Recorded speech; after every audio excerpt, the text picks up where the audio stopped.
Money doesn't buy happiness, or money doesn't matter. This is what you must have heard from 99% of the people in your surrounding.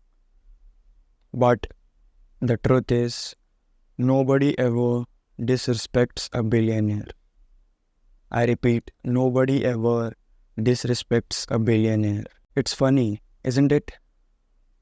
Whenever a billionaire walks into a room, everybody stands up straight and listens to what he says. It's not about the cash. It's about the power and respect that comes in with it. Think about it.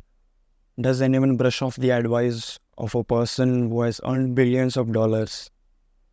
No, right? Money might not buy happiness, but it buys freedom, respect, and the ability to create a change. Now, this is a harsh truth. People who say money doesn't buy happiness or money doesn't matter are the ones who don't have it.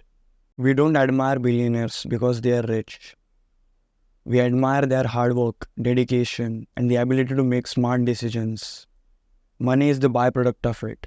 So the next time you hear someone say money doesn't matter, ask that person, would you brush off the advice of a person who has built $1 billion empire? Would you dismiss the value they have created just because money doesn't matter? We know the answer. Nobody disrespects a billionaire. Not because they have earned a lot of money, but because they have proved their value to the world. If you want to be respected, don't chase money. Chase the value. Chase the impact. Money and respect will follow it. So the next time someone says money doesn't matter or money doesn't buy happiness, just ask them, would they turn their back on a billionaire?